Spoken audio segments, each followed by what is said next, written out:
السلام عليكم ورحمة الله وبركاته. الحمد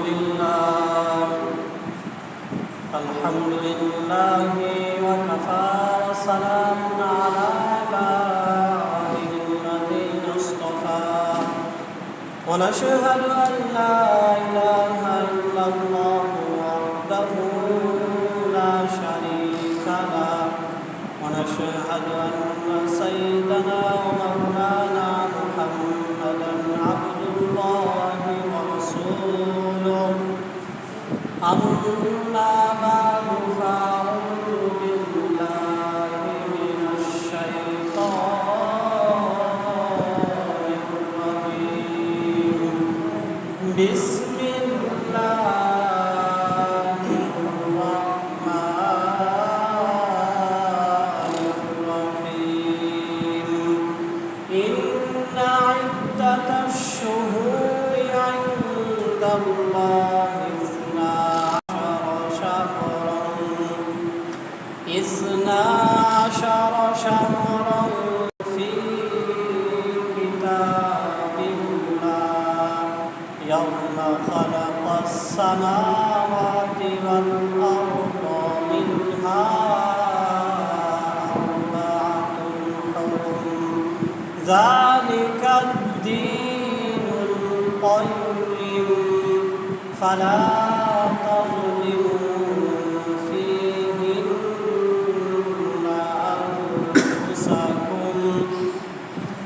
صدق الله مولانا العظيم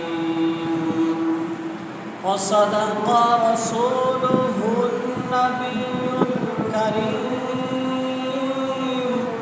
ونحن على ذلك لمن الشاهدين والشاكرين والحمد لله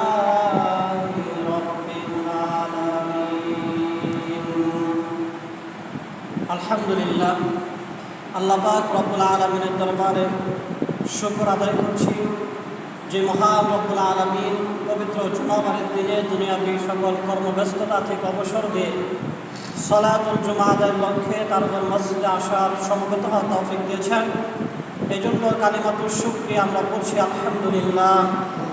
লাখো কোটি দুরূদ এবং সালাম বর্ষিত হোক নবী মায়ার নবী বিশ্বনবী মুহাম্মদ রাসূলুল্লাহ সবাই করছি সাল্লাল্লাহু আলাইহি ওয়াসাল্লাম।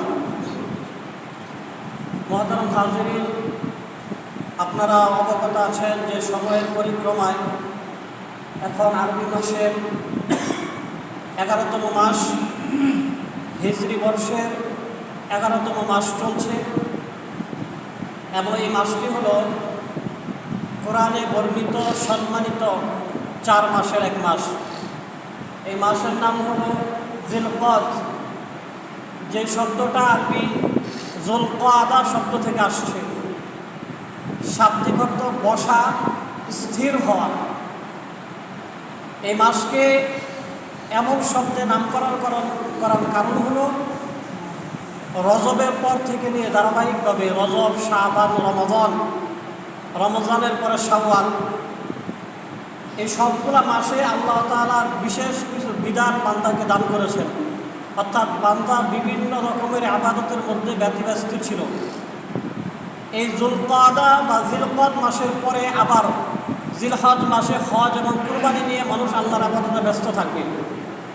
মাঝখানে এই মাসটা সামনের এবং পিছনের মাসগুলোর মতো ওই রকম অত ব্যস্ততা সম্পৃক্ততার সাথে কোনো ইবাদত আল্লাহর পক্ষ থেকে দেওয়া হয়নি।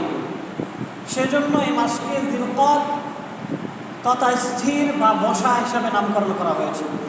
মানুষ যেমন বিভিন্ন ব্যস্ততার পরে একটু বসে জিরিয়ে নেয়, বিশ্রাম করে, এই মাসটা যেন ইবাদত বন্দেগীর মাঝখানে মাঝের একটা মাস একটু কম ইবাদত, একটু আল্লাহর পক্ষ থেকে রেস্ট করার সুযোগ বান্দাকে দেওয়া হয়েছে।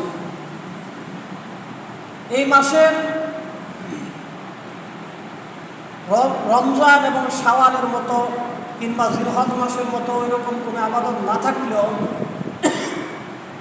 ইতিহাস এবং বিভিন্ন হাদিসের কিতাবে কিছু বিষয় পাওয়া যায় সেগুলো দ্বারা এই মাসের কিছু গুরুত্ব ফুটে আসে। যেমন নবীজি তার জীবদ্দশায় যত উমরা পালন করেছেন সবগুলো উমরা জিলকদ মাসে পালন করেছেন।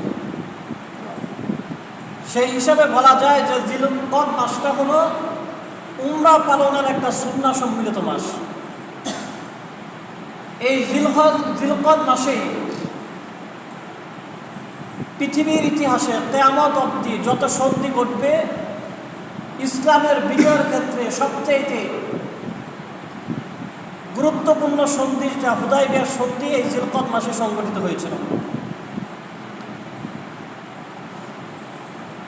এই জিলকদ মাস হিজরি নবম বর্ষে জিলকদ মাসে আল্লাহ সুবহানাহু ওয়া তাআলা মানুষের জীবনে একবার যে হজ ফরজ সেটা আল্লাহ তাআলা ফরজ করেছেন।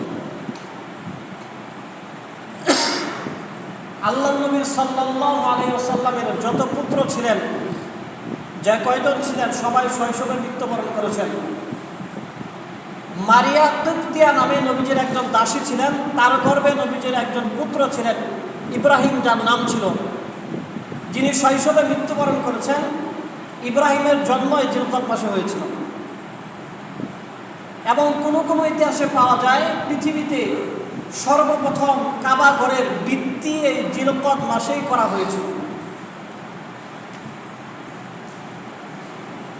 শুধু তাই নয়, সপ্তম হিজরিতে নবীজি সাল্লাল্লাহু আলাইহি ওয়াসাল্লাম সাহাবাদের এক বিশাল বহর নিয়ে উমরা করার জন্য মদিনা থেকে মক্কায় হিজরত করেন। মোটামুটি জিলকদ মাসে আল্লাহ সুবহানাহু ওয়া তাআলা বিশেষ অনুগ্রহে এই সমস্ত বিষয়গুলো সংঘটিত হয়েছে।